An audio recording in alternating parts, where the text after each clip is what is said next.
The album opener is a track called Eulogy in Black. Eulogy in Black is like Injustice for All Metallica, but Astralborne's version. It's pretty kick-ass. It's this somber, sort of melancholy sounding acoustic piece that really sets the tone for the rest of the album.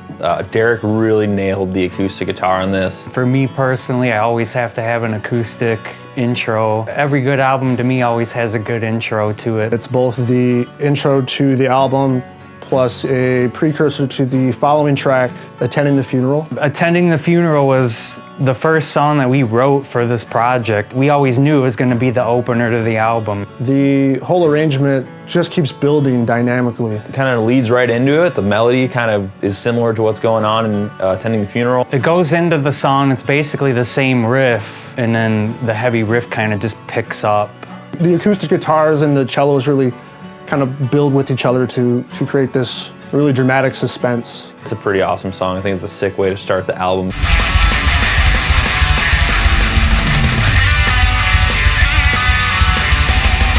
The second track is a song called Attending the Funeral, and it's really your first introduction to the Astralborne sound. This song is real epic. It's like melodic as hell. I love it. It's real fast-paced. Some slower epic parts. This song is real heavy. I think it just kicks you right in the ass coming out of the gate. I was trying to add the, drum and bass working together elements to make the songs hit hard, be real percussive and nasty. We asked our buddy Jason Reynolds, who plays bass in Hammer Horde, to play some guitar on this album, and he did. And this is one of those songs that he played on. Jason Reynolds played bass in Hammer Horde, and I always knew he was a technical guitar player, and I've heard him solo, and I'm like, fuck, I need to get him on the album. So I asked him, he came in, he laid it down, I liked it. And he's got a really shreddy solo in the middle section of the song, just rips. Attending the Funeral was originally going to be a Hammer Horde track. It kind of started to evolve into its own thing. It's way more technical than a Hammer Horde song. I mean, the formula for Hammer Horde was kind of just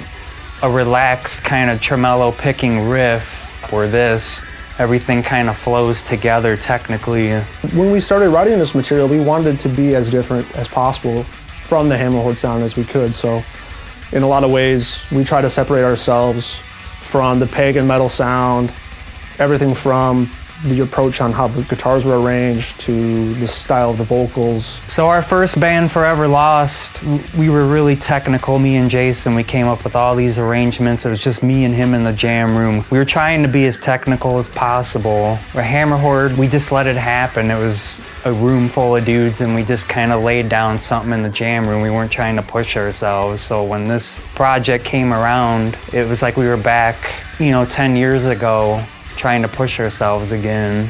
Cesna took the lead on the lyrics on this album. While I wouldn't call this a concept album, the songs are all loosely connected to one another in some way. This song lyrically is about just what the title suggests, being at the wake of a funeral and mourning the death of a loved one, all the emotions that come with that.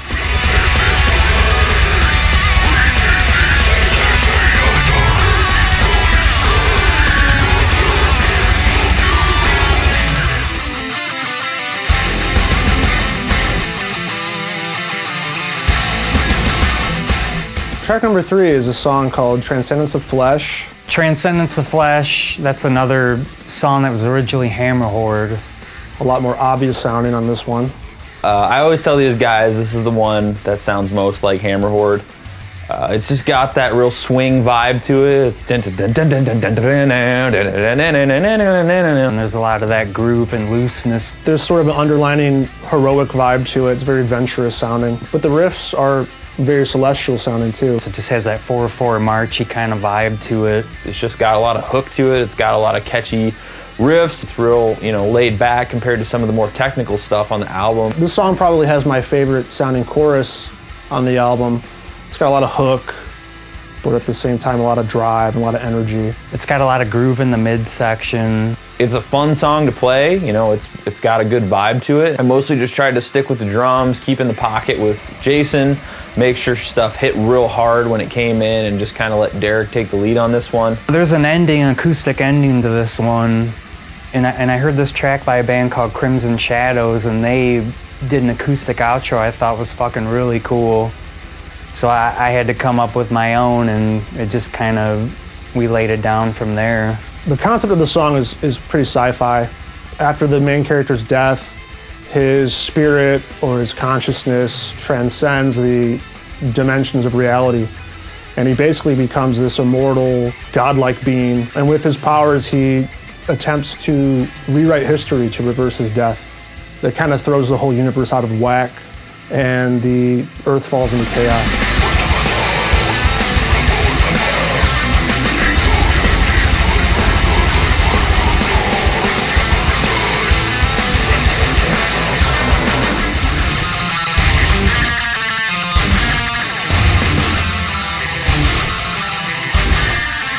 The fourth track is a song called Paragonimus. Paragonimus. That goes back 15, 16 years ago, 2002, in Jason's grandma's basement. This song was actually the first song that Derek and I ever wrote together under our first band, Forever Lost. Paragonimus is sweet because it is an old Forever Lost song. They reworked it and they just kind of let me do my thing on bass again.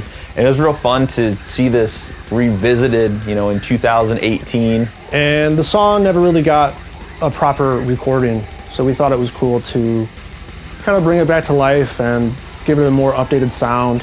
We let some of their old ideas go and tried to come up with some new ideas. It's probably the most aggressive sounding song on the album, very fast riffing, blistering drums. It stands out because it's super melodic. It's got like a super heavy In Flames vibe. It's got this just like epic, old school death metal, melodic death metal feel to it. That song was inspired by In Flames' Lunar Strain, Behind Space. You can hear it in the opening riff. The lyrics were originally written by Derek and myself, the original concept anyway. It was reworked over the years by Tom Straniolo, who was the original singer for Hammerhorde, as well as our first vocalist in Forever Lost. Derek and Cessna had a vocal pattern laid out for me. I just came in and tried to do it justice, but I really just stuck to the version they had originally. We didn't really change too much, and I think it's pretty sick that way. I really thought Tom's version of the lyrics fit really well with the concept of this album, so I didn't want to change them at all.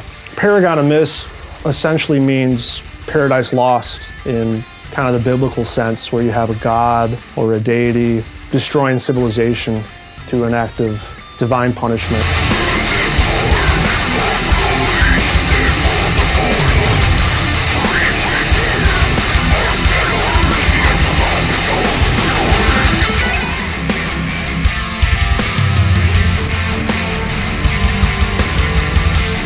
Centuries in Agony is another song that was written by Derek and I back in the Forever Lost days, I think 2004, something like that. Centuries in Agony, that was another Forever Lost song, and it was just called In Agony back in the day. We thought it was another one that needed to be reimagined, have a more modern sound, I guess. For the most part, we kept the verse and chorus kind of in the same vein. I mean, we cleaned it up a little bit, especially with Paul's help. The middle sections were always kind of, I wasn't happy with them, so this time around we revamped everything.